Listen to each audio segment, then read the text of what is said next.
The guards and gardens say Europe. The Rolls-Royce tops it off. For China's rich, this is a French fantasy right in Beijing. Well, now they can add European-style money troubles too.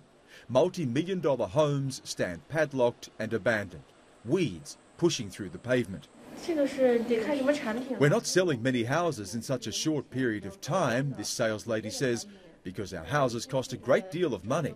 There aren't as many people buying like before. From mansions to markets, cash is getting harder to find. Yes, it's a hard time for us compared to the last 2 years, but we have to keep working hard to keep food on the table. With a child to support, 29-year-old Ju Aisha and her husband sell chickens to make ends meet. In a good month, they may make about $600, enough to survive, but don't even think about owning a house. I cannot afford it. Instead of thinking about buying an apartment, I'm just thinking about survival and making a plan for my child. For a generation now, people have only lived through the good times. The country has continued to grow. It has meant that people from all across China have flocked to the big cities, like here in Beijing. They've come because they've known that life was always going to get better. Now there's a new reality. China's economy is slowing for internal reasons. Its growth engine is puttering out. Cranes and endless buildings, a testament to China's investment boom that some say may bust.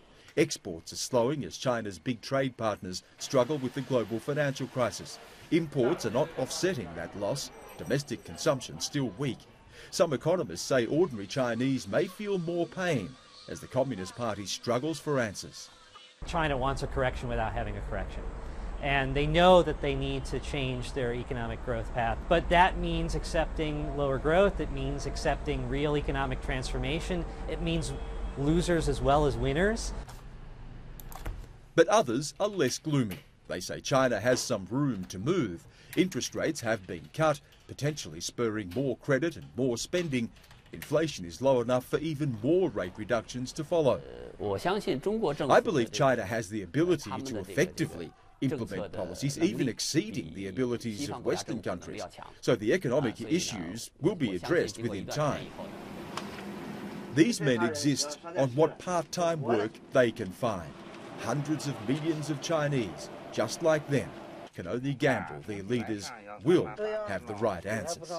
Stan Grant, CNN, Beijing.